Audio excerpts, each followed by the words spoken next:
মানুষের সাথে একটা অবিশ্বাসের দেয়াল আমাদের দূরত্ব তৈরি করে রেখেছে। সেই দেয়ালটি ভাঙা খুবই জরুরি।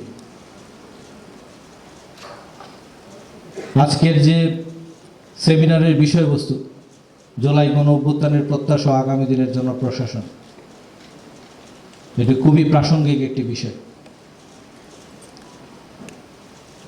আমরা অতীতে বিভিন্ন সময়ে এখানেই সমবেত হয়েছি। আমাদের নানান দাবি দাওয়া অভিযোগ নিয়ে আমরা হয়তো সমবেত হয়েছি, সভা করেছি, কিন্তু এই জাতীয় একটা সেমিনার একেবারেই একাডেমিক, এটা খুবই বিরল।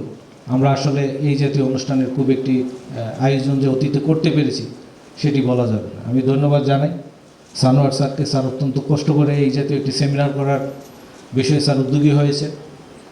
আমি মনে করি আজকের এই সেমিনার থেকে যেসব বিষয় উপস্থাপিত হবে, যেসব রিকমেন্ডেশন আসবে, যেসব চ্যালেঞ্জগুলো চিহ্নিত করা হবে, সেটিকে আমরা ধারণ করে মানুষের প্রত্যাশার সাথে আমাদের কর্মকাণ্ডকে আমরা অ্যালাইন করব।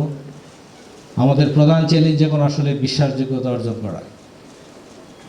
আমরা যদি সঠিকভাবে দায়িত্ব পালন করতে পারি, অবিশ্বাসের দেয়ালটি যদি ভাঙতে পারি, আমি মনে করি মানুষের হৃদয়ের মানুষের যে প্রত্যাশা আছে সেটি পূরণ করতে আমরা সক্ষম হব।